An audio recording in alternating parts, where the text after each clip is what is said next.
Oh, have mercy. The Denver Broncos get even more bad news, a double dose of bad news after an embarrassing, humiliating, discouraging loss on the road to the Baltimore Ravens. I still think this Denver Broncos team is a playoff team. Tony Romo said this isn't the end of this Broncos team. We're going to break down a couple of those silver linings, but mostly break down just what happened in this game and then the bad news that we heard on top of bad news in this video. If you still believe in the Denver Broncos and like to commiserate, this is the place for you. I'm Ben. I'm a diehard Denver Broncos fan, and it helps me out a ton. If you like the Broncos as well, if you would like and subscribe. So I'm always one of the first to jump on my high horse when I'm right about something and be like, hey, everyone doubted this team, and look, we're overplaying what they predicted from us. So I also need to be the first person to jump on my sword when I was dead wrong about something, and I was dead wrong about what the Denver Broncos could do to Lamar Jackson by making him a passer. I said if you make Lamar Jackson throw the ball, you're going to win. And I get a lot of that. And from when I talked to my friend who's a Kansas City Chiefs content creator, my friend who's a Raiders content creator, they both said that, like, make Lamar Jackson beat you through the air. So I thought, hey, we have better corners than both of those places. We'll do that for sure, right? And if you take a look at it, Lamar Jackson just ate us up, literally a perfect passer rating. And we did not bother him whatsoever. He was incredibly special today and beat us through the air. I think there are major soul-searching moments that need to happen for this Denver Broncos team. If we want to be a playoff team, we know that this defense is good, and you've seen it with what we did to Tampa. You've seen it with what we did to Aaron Rodgers. You've seen it with what we did to Justin Herbert. Like, this defense is for real, and I think this was a complete anomaly game, and I hope that it's a get-right game. Because we cannot continue to have this. I think having PJ Locke out this game, our safety, truly impacted what we were doing out there. And you saw Vance Joseph just call things that you're not used to seeing him to do. Like in that first half when Lamar was picking us apart, it was a lot of zone coverages that you're just not used to seeing. And you have the best corners in the league. Like, just have Patrick Surtain mark Flowers the whole time, and I guarantee he doesn't go off for what he did today. That one touchdown that he had at the end of the first half was one of the more discouraging moments I've had as a Broncos fan in a long time. I was screaming in front of my kids and just walked out the door at halftime because absolutely unacceptable, and that's when the game changed. Like, Bo Nix left the field down 17-10 with momentum at our back, and like, hey, we've gone for it on fourth down a couple times. You had a boneheaded interception because your wide receiver tipped it up in the air to somebody else. Like, hey, we're still in this thing. And then the next time Bo Nix gets the ball back, he's down 31-10. And if you take a look at how Vance Joseph called this game, maybe we don't have to worry about him getting a head coaching job somewhere else in the league because he got picked apart and eaten up. And you just look that he led the league going into this week of calling cover 0. And this week, for whatever reason, we only blitzed on 29% of the time. And we're just giving him zone coverages, and our edge rushers were not making Lamar Jackson think quickly. He had all the time in the world and really open zone coverage to pick us apart, and that was discouraging. So the double dose of bad news is just simply looking at everything else we wanted to happen. Like, well, if the Broncos lose this, we can still hope for some other things. We went into this game with a 60-something% chance of making the playoffs. That just dropped down to 43%. And we look here that the Chargers just manhandled the Cleveland Browns, so they are now in sole ownership of the second place in the AFC West. And the other discouraging thing was just seeing it would have been great if the Vegas Raiders could have done us a favor and beat the Cincinnati Bengals, and they didn't. And so they will still continue to be nipping on our heels, which also means, are they going to hang on to T. Higgins and not go, do we not have a chance at T. Higgins anymore now because of that? So very, very discouraging news there. As I think of like what this game is right now, and I thought this exact same thing. Shout out Mile High Mims here for this tweet here, that this feels a lot like the Detroit Lions game last year. Like, we had convinced ourselves like, hey, we're here, we're legit. Like Pat Mahomes, I'm here.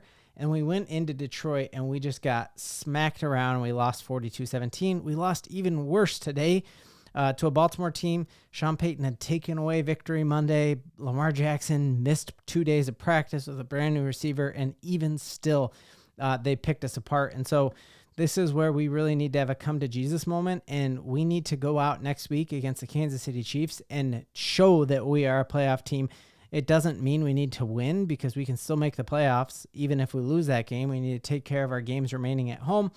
But if we go out and we lose so one-sided and lopsided like that next week to the Chiefs, I don't think anyone in Denver is going to be saying with a straight face that they still think we are a playoff team. This was a kind of a gut check here, seeing Derek Wolfe tweet, "Don't ever compare this defense to our 2015 defense again." There's definitely some merit here. Derek Wolfe, don't love the look there, man. Like, maybe stick to just shooting mountain lions out of trees or something, bro. But don't dogpile on us, man. Just like, let's be Broncos first, and nobody's saying they're better than you guys, and you don't need to kick them when they're down. I think they're going to bounce back from this. I really think they're all going to take this personally, and I think this is going to be the fire going into next week that we need. But if this is a losing team, this is going to be the first push down a flight of stairs, and it's going to be catastrophic. But I truly do believe that we go in next week and we turn this thing around and play like we believe we can play. Really, if you look at the first half of this Broncos game against the Baltimore Ravens, you came away with like a lot of good feelings. Like, Bo Nix had that interception that was not his fault. They had a short field.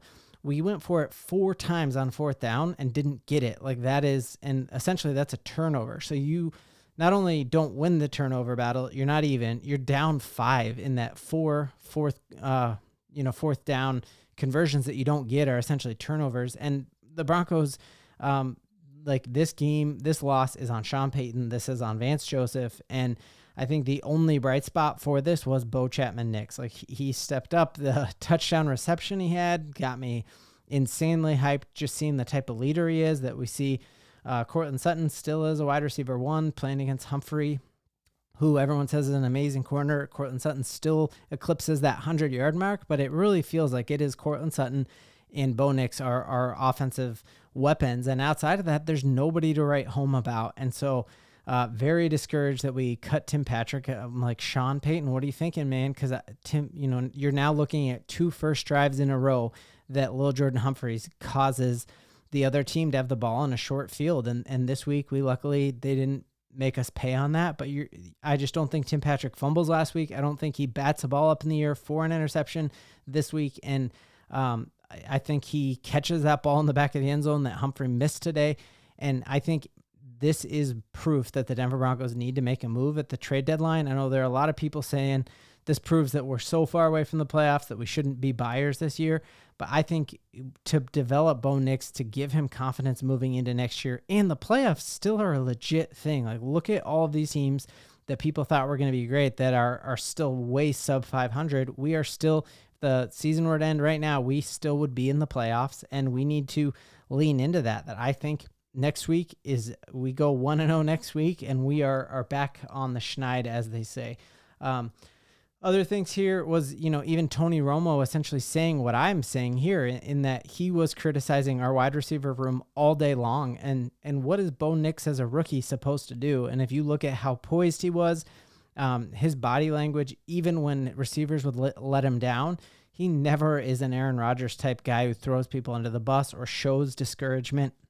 And he truly was being chased around the entire day, and still didn't sub himself out like we saw with Anthony Richardson, doesn't throw his team under the bus like we see with others. And so I think that it is time for the Denver Broncos to go out and get Bo Nix some help. Is that Njoku, now that the Browns are essentially eliminated from the playoffs with their loss to the Chargers, might the Broncos be able to convince Cincinnati to part ways with T. Higgins, because that's a really cheap franchise there with the Cincinnati Bengals.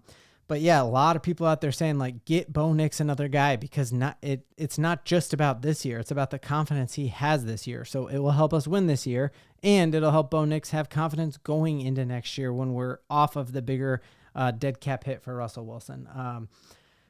You're just seeing all over Twitter people saying that this game, Bo Nix was the sole bright spot. Bo Nix and Courtland Sutton were the sole bright spots for this team.